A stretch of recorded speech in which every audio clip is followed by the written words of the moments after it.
কাঠের চেয়ারে বসতে পারি না। আমি রিমান্ডে থাকাকালীন টর্চারের শিকার হয়েছিলাম।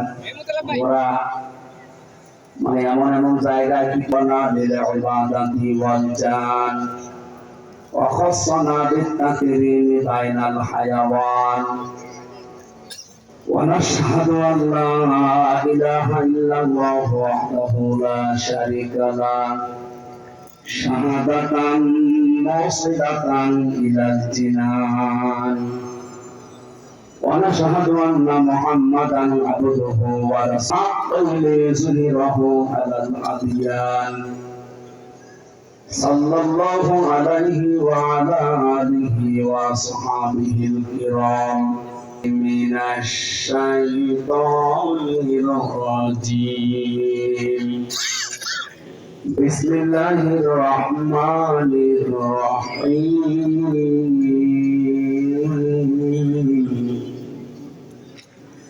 ইন আত্তাবিউ ইল্লা মা ইউহা ইলাইয়া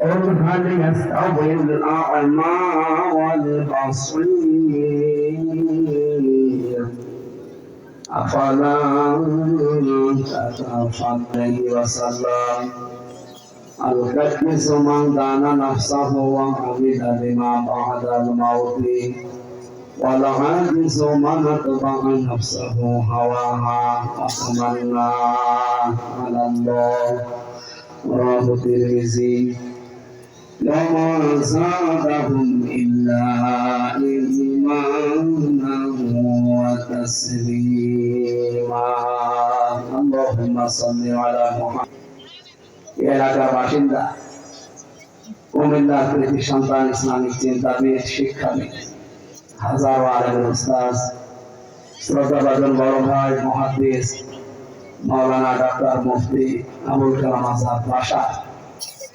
দামাত বারকাতুহুমুল আলিয়া এই পদপ্রার্থী না এ যেন ঘোষণা দিল এমপি পদপ্রার্থী না।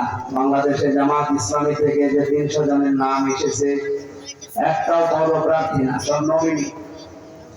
পদপ্রার্থী অন্য দলের হতে পারে, আপনি দেখেন এখনো তো ঘোষণা হয়নি। আমার মনে হয় এখনো তো প্রায় ৭৩টা দল আছে দেশে, নিবন্ধিত প্রায় 50টার মতো। খালি ঘোষণা দেবে না, এমপিরা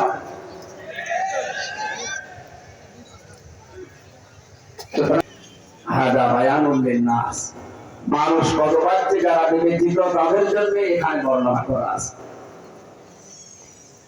দুঃখজনক হলো সত্য কথা বলতে হচ্ছে, ওয়ালাকাদ কাররামনা বানি আদম, পৃথিবীতে আল্লাহ বলেন আমি বনি আদম সন্তানকে সম্মানিত করেছি।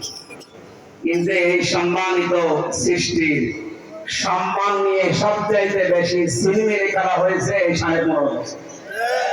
যে আগে হয়েছিল কিন্তু এই 15.5 বছর একটু বেশি হয়েছে। আগামী থেকে কেউ যেন এই সৃষ্টির শ্রেষ্ঠ আশরাফুল মাখলুকাত মানুষের সম্মান নিয়ে কেউ সিনেমিনি ফেলতে না পারে, এই জন্য আমরা এমন একটা রাষ্ট্র কোরআন দিয়ে সাজাতে চাই যেখানে সবার অধিকার সংরক্ষিত থাকবে ইনশাআল্লাহ। আর আমার যতটুকু বাস্তবতায় আমি দেখতে পাচ্ছি, এইটা সামনে নিয়ে এদেশের অনেক রাজনৈতিক দল চাচ্ছে, যেটা তার নাম পিয়ার পদ্ধতি। এনারা চাচ্ছে যে কারোর সম্মান যেন নষ্ট না হয়, যার যে মর্যাদা সে যেন পায়, এমনকি কারো অধিকার সে যেন বঞ্চিত না হয়। সবার কথা আছে, মানুষ পদ পাচ্ছে যারা আমরা বিবেচিত তাদের জন্য আল্লাহ দিয়েছে। কোরআনের আলোচ্য বিষয় মানুষ, কি বলেন তো? কোরআনের আলোচ্য বিষয় কি মানুষ? কোন মানুষ? এই যে বায়ানুল লিন্নাস, লাম শব্দটা আমি আরবি গ্রামার অনুযায়ী যেটা লিখেছি, এটা জীবিত মানুষদের জন্য ব্যবহার করা হয়।